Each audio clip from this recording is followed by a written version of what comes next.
The official explanation for his actions about this is believe he wants to be a servant and not a king to his people. Whatever the reason, the actions and reactions ended up looking like a strange game.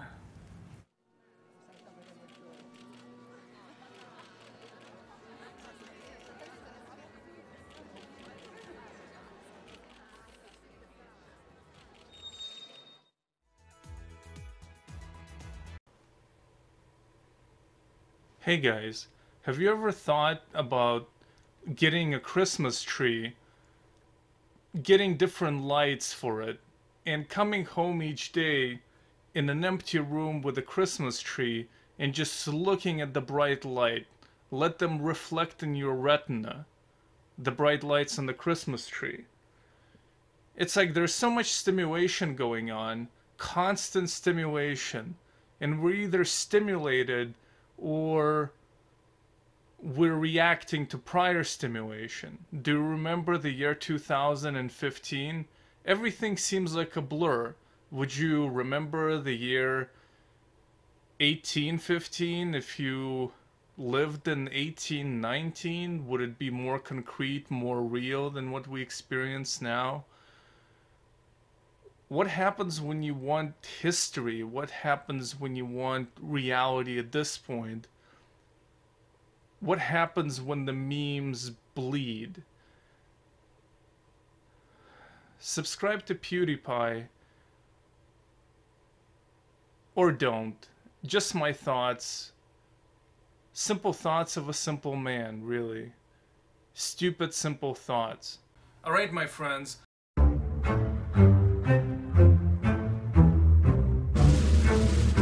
Let's talk about a killer, a serial killer, who never got to really experience a lot of memes because he was fried to death in Florida. I'm talking about Ted Bundy. This is a shitty Patreon review of a documentary series you could find on Netflix called The Conversation with a Killer, Bundy Tapes. Okay? This is what I'm reviewing today. This is the review.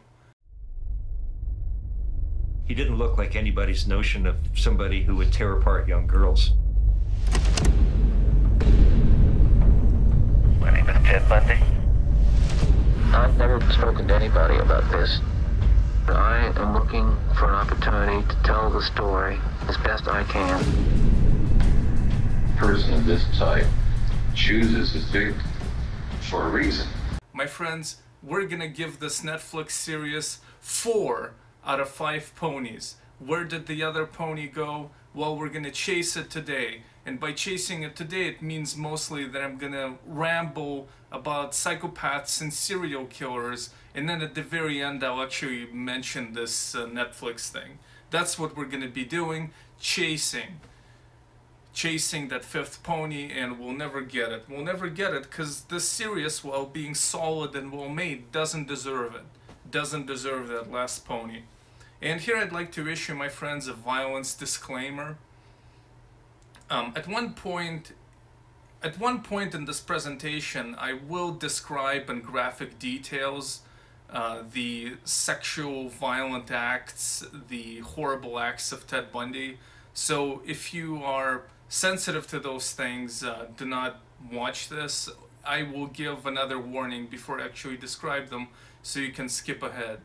But yeah, potentially this could make your Patreon experience even more worthless, because even this shitty review of a Netflix series you will not be able to consume. Alright, my friends, just a few moments ago we were imagining sitting in an empty room looking at a Christmas tree and getting different lights for the Christmas tree to always have different lights around, to just kind of constantly see the blinking of the Christmas tree, and what does it mean for your life and the duration and your relationship with time. Well, let's forget that pointless shit and imagine something entirely different.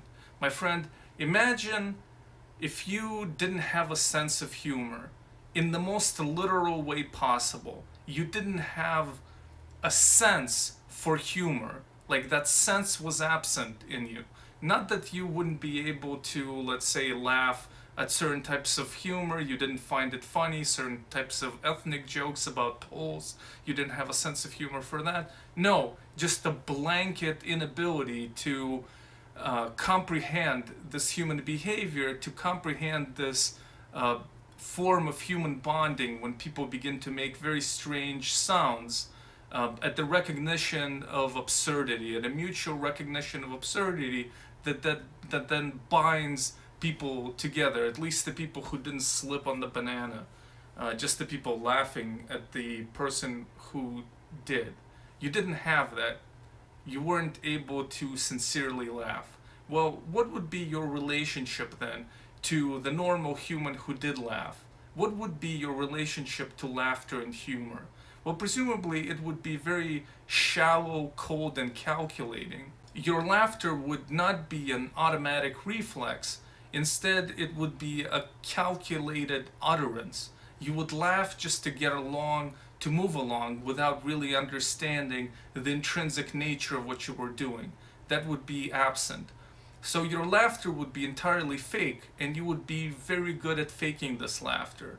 And any jokes that you would say would not be jokes that you would be saying because you had your own personal relation to that joke, your own reaction to that joke. No, you would only tell a joke if, in a calculated manner, if you knew for a fact that well, you wouldn't know for a fact, but if you believed that the person to whom you're telling this joke would react positively to it, and it would enhance your relationship.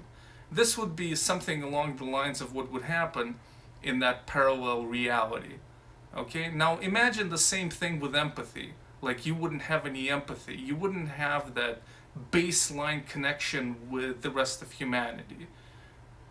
How would you behave in that case? Well, you would just have to move along. Everything would be of a different nature, your reaction to other human beings, your ability to interact with them. There are a variety of different psychiatric and other brain abnormalities that we can witness, from people who have an extra chromosome to people who are on the autistic spectrum, people with schizophrenia, people with bipolar disorder. However, for most of them, even if they might be hearing voices or whatever, have a radically different relation to reality from the rest of humanity, they're still bound to humanity by an overall sense of empathy, by an ability to understand other people and have some sort of a reluctance to one degree or another in imposing pain on them. Sometimes other tribes are excluded from empathy. We all have empathy circles. We all have a certain coldness inbuilt around us. But we also have a certain flame, right? A certain flame. And there are people out there who don't have that flame, and those people are called psychopaths. This penguin is gonna fall any moment right now. Just watch it. So psychopaths are going to be defined by their manipulative nature. They're going to be very hollow and shallow in their effect. They're going to be narcissistic. A lot of them are narcissistic. But aside from their obvious association with the lack of empathy, they're also very impulsive, and they lead impulsive, counterproductive lives. They don't really plan for the future. It's like one researcher on psychopaths has defined them as having the exact opposite of OCD. That is to say, a person with OCD is gonna be afraid all the time that they left the stove on and the house is gonna burn down. Whereas a psychopath, if they were to return to their house and it was burned down because they forgot to turn something off, they just wouldn't care. They just would move on with whatever it is that they're doing. Psychopaths don't have a deficit in IQ, in intelligence. They might have average intelligence or above average intelligence, but they will not be able to realize it because they're so impulsive. They're just going to commit crimes instead of developing careers, etc. I was listening to a podcast that featured a man who likely was a psychopath, and he described the situation. Well, he committed a crime where he hijacked a whole plane. He gathered the money in duffel bags. This was back in the days before the 9/11 security at airports. and he jumped out of the plane. Well, he forgot to secure his duffel bags filled with cash properly to himself, and so they fucking took off and kind of flew away miles away from where he landed. He got apprehended eventually, went to prison, and the journalist asked him, you know, did you regret not securing the money, doing the whole thing, going through this whole effort, and then having it end in a failure with your money flying away miles away from your ass? And he said, no, regret, I never had it. I don't know why anybody would experience regret. So this is the presentation of a psychopath. It is more than just not having empathy. It is a cluster of different symptoms, with empathy being the most dramatic of them. The Canadian researcher, I believe his name is Robert Hare, has developed the psychopath test. Now you might wonder, if psychopaths are so cold, meticulous, and calculating, how could you possibly assess them with a test? Well, the thing is that when they're asked this questionnaire in prison and are examined by a trained professional, they don't really have that much insight to understand that what they're saying is bizarre. It's not just a linear manipulation, it's just answering these questions, and they just think that their answers are normal. So for example, if you were to ask a psychopath, do you remember a time when you were in love? And their typical answer would be a description of some graphic sexual act that they enjoyed. And this to them would be a normal answer. However, it would give them a score on the psychopath test. So of course, one answer like that isn't going to determine your classification as a psychopath, but in aggregate, they will show who you are. So there is actually degrees, a spectrum of this antisocial attitudes, these predispositions, and only the people on the very high end of the spectrum would be classified as a psychopath. What would a partial psychopath look like? Well, they would say tremendous all the time, fucking tremendous, right? And then scheme you out of the money. They would like fuck anything that moves and then molest some additional women without consent, stuff like that. Their understanding of foreign relations would be purely Darwinian, and they would struggle with the very concept of cooperation between nations, all right? And just kind of a stuff like that. They would like openly admit to wanting to fuck their daughter, kind of a thing, okay? Or it's just a little cheap leftist joke. Just kind of a little leftist bitterness right there. Anyway, I don't actually agree with using clinical terms to describe people you disagree with politically. Just a little joke, okay? Just a little joke. Let's fucking disregard it and move on. And it's also important to understand that psychopaths, the way they're often presented in films, etc., as kind of a Hannibal Lecter type calculating, sinister, and intelligent figure, when in reality they're often very goofy, because they are in part insane, not having impulse control, not being able to understand people while you might be able to manipulate them. Being narcissistic in many cases results in just kind of darkly sinister, goofy behavior and attitudes. So to give you an example, there was a rapist, a serial rapist in Spokane, Washington. He would pounce on women who were jogging, and he would put his knuckle, his fist in their mouth so they wouldn't be able to scream, and then he would proceed to rape them. And when the rape was concluded, what was his sentiment? He often asked them, did you enjoy it? And, you know, did you like it? Okay? So this was not a part of a sadistic ritual. This was not some sort of post-rape trolling. This was a sincere question from him. He had such a great time. And because of his inability to understand other people or emphasize with people on a basic level, you know, this was like, you know, did you like it? Did you enjoy it? Okay, and there was another rapist who did the same thing, a serial rapist, a psychopath. He would kidnap women, and he also had at the very end like that question, you know, did you like it? Did you have a good time? And this goofy behavior is also, a sinister goofy behavior is also evident in Ted Bundy's story. So Ted Bundy was apprehended in Florida. It was pretty clear that he was moving toward a conviction. And he was facing death. He was facing the death penalty. And he was actually offered a plea bargain by the prosecution. And under this plea bargain, he would need to admit to his crimes and then he would get a life sentence, multiple life sentences, without any ability whatsoever to ever get out of prison.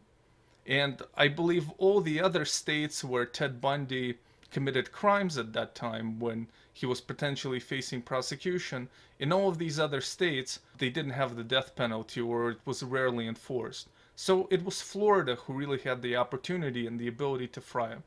And so what did Ted Bundy do at this point? He decided, he rejected the plea bargain and decided to be his own lawyer and go to trial. Now, this was stupid enough, but his actual behavior as a lawyer was even more insane. Because what Ted would do is interrogate people who were witness to his crimes or who escaped from him, and he would interrogate them in intimate detail, asking them, and detectives also, to describe in minutia the crimes that were committed. Effectively, he was deriving sexual pleasure out of reliving these crimes. Now, of course, this is not something you would do with a jury that's going to decide your life and death sitting in front of you. You wouldn't turn the trial into a kind of a personal, narcissistic slow stroke. But this is an example of impulse control and narcissism and idiotic behavior. The other thing he did by acting as his own lawyer is effectively expedite the trial. Usually defense attorneys, they do as much as they can to prolong the trial. But in the case of Ted Bundy, he just, through his stupid mistakes and his own lawyering, he not only effectively chose the death penalty for himself, but he also expedited it through his behavior. So this is an example of a person, Ted Bundy, who wasn't, generally speaking, considered stupid. If you would, to the extent that you might or might not believe an IQ test, if one was administered to him, he wouldn't score poorly on it. But because of his condition, because of his predisposition, he acted like a bizarre, insane idiot. And so the usual metaphor, or whatever you would call it, for psychopaths, analogy or whatever, would be that they know the words, but they don't feel the music. They don't hear the music. That is to say, there is an underlying connection with a reality and social relations through empathy that is absent in them. And they imitate it, but at certain points they just run off the cliffs and look ridiculous, and society locks them up or fries them. An experienced scientist could actually tell a psychopath relatively accurately by looking at their brain scans. So this is a quote from an abstract from a meta-analysis of studies looking at the brains of psychopaths. Okay, so it says here, data in the literature report a reduction in prefrontal gray matter volume, gray matter loss in the right superior temporal gyrus, amygdala volume loss, a decrease in posterior hippocampal volume, an exaggerated structural hippocampal asymmetry, and an increase in callosal white matter volume in psychiatric individuals. Psychopathic individuals, not psychiatric. Well, anyway, that's kind of fancy pants science, dude. Fucking Google that shit and you can cite the shit as well and mispronounce every other word, okay? But there are scientists who can identify at least can predict at least antisocial behavior by looking at brain scans of people with psychopathy. And this is why some researchers advocate psychopaths not having full criminal responsibility for their actions because they have a condition. Well, we're not gonna get, well, these researchers also believe that they should be locked up for life, but anyway, so this is not something I'm going to examine here, the whole question of free will, etc. But what I will say, and this is an important point, is that while almost all or all serial killers are psychopaths, the vast majority of psychopaths are not serial killers. And what distinguishes a psychopath, your run-of-the-mill psychopath who might commit violent crime here and there, might rape here and there, from a serial killer is one big thing, and that's a paraphilia, which is a fancy word for a preoccupation with a violent fetish.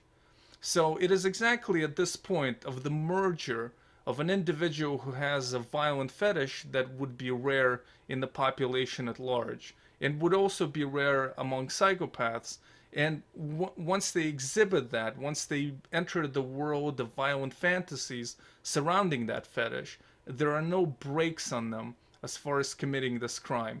They don't have empathy, and they have poor impulse control. And it is at this particular merger, when a psychopath turns from a routine kind of a shitty, violent person into a cartoonish monster, really, who stalks the cities for innocent victims and then brutalizes and kills them. There were a series of studies carried out by researchers trying to identify a group of men who would be most likely to rape. And so there are men who have intense fantasies, or at least fantasies about rape. And one would think that these would be the men who fantasize about rape, who would be the most likely to rape. But that's actually not the case. The crucial component in which man turns out to be a rapist is actually empathy for women. So you could have a man who doesn't necessarily fantasize about rape, but who has no empathy for women. And so in a situation where he can't obtain sex with consent, he's gonna rape. Alternatively, you can have a man who does have fantasies about raping women, but their actual desire not to hurt women or a predisposition against hurting women would prevent them from actually carrying out a rape. It is purely it's just a fantasy life, a disturbing fantasy life that can turn into reality only if that barrier of empathy is broken. Alternatively, if you have a psychopath, it doesn't mean that they're going to be predisposed towards sadism. That is to say, they could be sadistic by default, they could rape and not care about it. Doesn't mean that they have a sexual preference for causing pain or being sadistic. They just carry out rape and violence and manipulation because it is the easiest way of getting from point A to point B, not because they particularly are committed to this process no more than they are committed to any specific position during sex.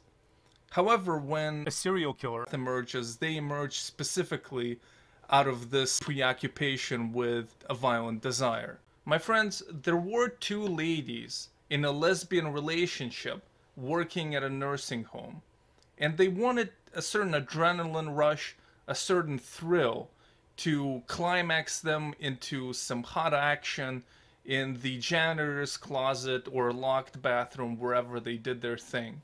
And so what they did to achieve it is they took a pillow and suffocated an old lady to death, and have done it on multiple occasions. The lead lady in this enterprise was a serial killer, and the other lady was her accomplice. However, this is atypical for female serial killers. Female serial killers do exist, but as a rule they are not motivated in their killing by sexual desire, by libido. So in many cases you do have the case of the Black Widow, somebody who kills men for financial gain, life insurance, etc. You also, as far as more of like thrill killings for the ladies, often they're in a medical field.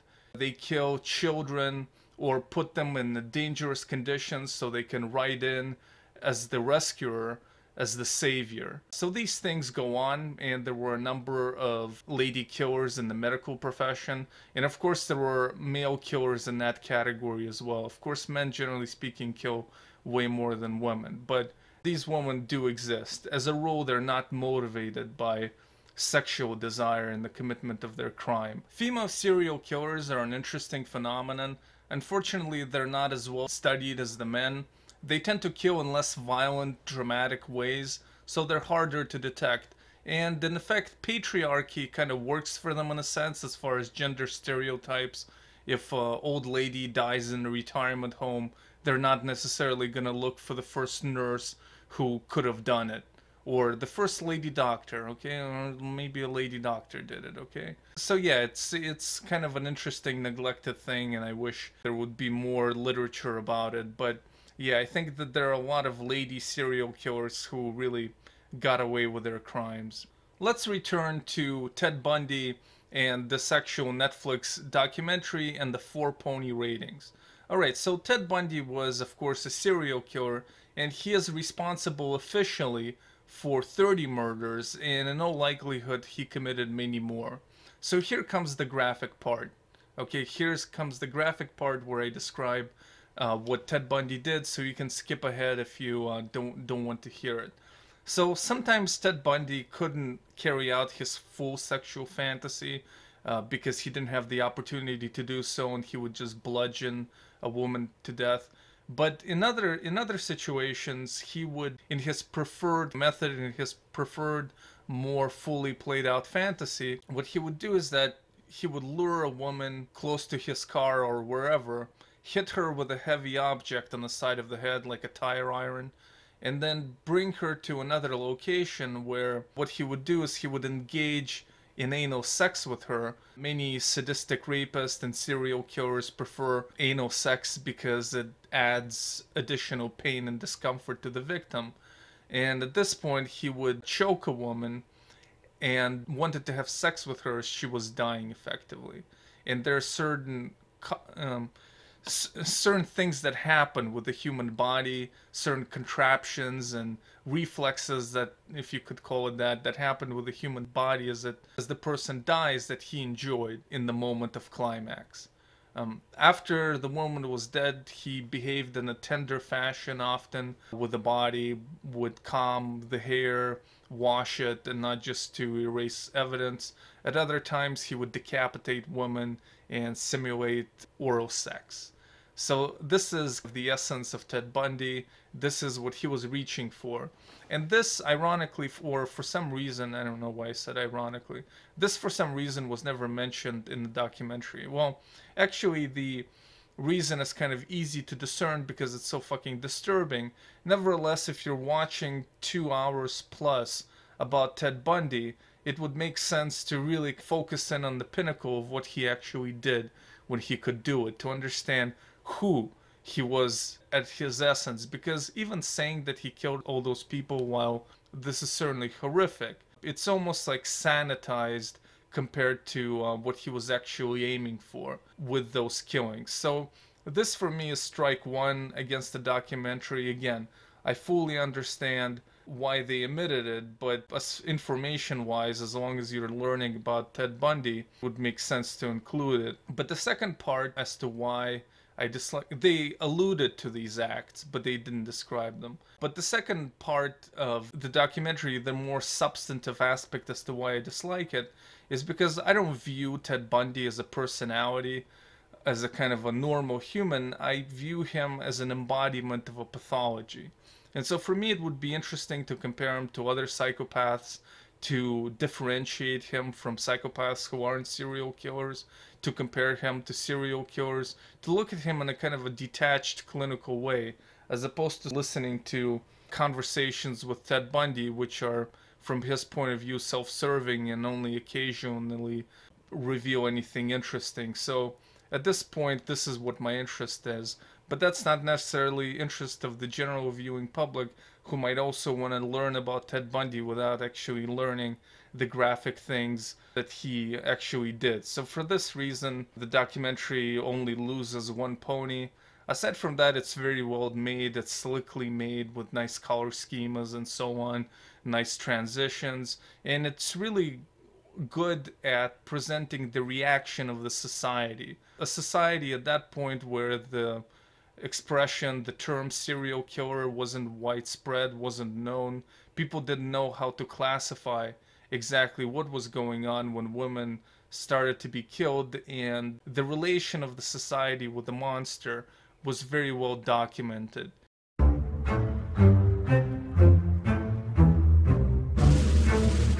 Alright guys, so if you didn't have enough about Psychopaths and would like to have some further reading suggestions about Psychopaths, now I have a misfortune of consuming a lot of true crime. Out of this misfortune comes these few gems of things worth reading. So I did read a number of books about psychopaths. I don't know, like just popular literature for fucking average people, of course. But nevertheless, there is one book that stands out of it. And it's definitely not The Psychopath Test by John Ronson. I used to really like John Ronson, but he really went down the drain of his full naive shtick, and I think that book is a piece of garbage. However, there is a book that isn't. This book now has a very ridiculous, goofy title. I mean, when I first acquired this book on Audible, I just thought it's going to be like some piece of trash like most of true crime related books, but it actually wasn't. So the title again is very stupid. The Psychopath Whisperer, The Science of Those Without Conscience by Kent Keel, The Psychopath Whisperer. In spite of this book's dumb title, it also has a kind of a corny, for the folks kind of tone. This is not a fancy pants type of a tone in this book style. It really isn't, my friends. It's for the folks. It has a lot of like this biographical crap, and the funny thing is that the narrator on Audible version is like hyper masculine. It's all very goofy, but the actual book, if you get past it, is very good and informative. Kent Keel has a PhD. He has studied psychopaths his whole life, and he is one of the innovators of doing brain scans of psychopaths. So here in this book, he describes his career and his findings. And there's a lot of... It's a really neat book if you get past those other things, all right? So if you're interested in case studies of psychopaths or descriptions of psychopaths in action, there is one author in the true crime genre that really stands out. Now usually when I finish a true crime book, I guess I have a similar reaction to like a psychopath who has committed a murder. Anyway, I'm sorry, I shouldn't have said that. I just have a profound sense of disappointment because they're such trash and garbage, and they're usually written horribly. But there is one exception, like I mentioned, and his name is Jack Olson. He is really excellent and vivid in describing different people, victims of crimes and their suffering, psychopaths, cops, and without the usual tropes of the genre like beautification of victims. Not that that's necessarily a bad thing, but it usually makes them very one-dimensional. And he's especially excellent at describing psychopaths without judgment and removed from kind of explicit kind of moral judgment that gets pretty trite. You really see them in their full sinister hollowness. He is an excellent writer, not just for true crime, but for nonfiction, in my humble opinion. So the two books of his, I've read or listened to practically all of his books. But the two that I would recommend, one is Son, about a serial rapist who never killed anybody, but it is a very vivid, very strong description of this one psychopath. He also has a book called The Prodigal Son, I believe, which is also good, but it's not the one I'm talking about. The one I'm talking about is just called Son. And this is like typical of Jack Olson, where he doesn't go for the cases that grab the headlines, even though Jack Olson is from Washington State, or at least lived there for most of his life. He didn't write a book about Ted Bundy, for example. He goes for these other cases and describes them exceptionally well. And the other book, a very haunting book that he wrote, is I, the Creation of a Serial Killer. And in this book, through conversations, through interviews with this one serial killer, and through his letters and interviews with his family, he does take a bit of a creative license where he goes from third person to first person, describing it firsthand from the perspective of a serial killer. And while it does have probably elements of creative license, nevertheless, it is not a work of fiction. And it is a very powerful and haunting book about a serial killer. So these are two excellent books by Jack Olson. I'd practically recommend any of his books at all if you want to read any true crime, which you may not. But I really think that this is decent writing outside of the genre anyway. Alright, well, fuck it. The other book I'd recommend is Killer Clown. Again, a goofy true crime title, but it is also very well written. The subtitle is The John Wayne Gacy Murders by Terry Sullivan, who was the lead prosecutor in the case. And it's just a very neat, well put together narrative. Like, I can't say anything more about it. It doesn't give you the same kind of insights into psychopaths and serial killers that Jack Olson would, but it is a really pleasant to read book. I mean, as far as style, etc., a very good book. And the final recommendation is going to be somewhat off the beaten path. It's called The Murder of Innocence, The Tragic Life and Final Rampage of Lori Dan. Now, Lori Dan is actually not a serial killer. She just killed one boy. She wanted to go on a rampage against her community, but she only killed one child. So she's not a serial killer, but it is an interesting story of like a descent from being like a normal upper middle class girl woman to being progressively descending into some sort of a strange madness that's actually really hard to classify. It's hard to say whether she's a schizophrenic or a psychopath or some combination of the two, but it's interesting how much she menaced a large number of people, how a person without a conscience, a seemingly, well, I guess using gender stereotypes, you know, she would be presumably, well, whatever, like using gender stereotypes that I don't necessarily subscribe to, because women can be very dangerous, of course. But anyway, it's just interesting how a young woman in her 20s could terrify so many people and then go on this murdering rampage that thankfully didn't succeed in the full scope. And it's just an interesting story of the psychological descent. But she is, again, like kind of hard to classify because she did show some elements of psychosis. So The Murder of Innocence, since The Tragic Life and Final Rampage of Lori Dan, highly recommended, a well-written book. Alright, my friends, what more can I say? Thank you for watching. Thank you for being patrons.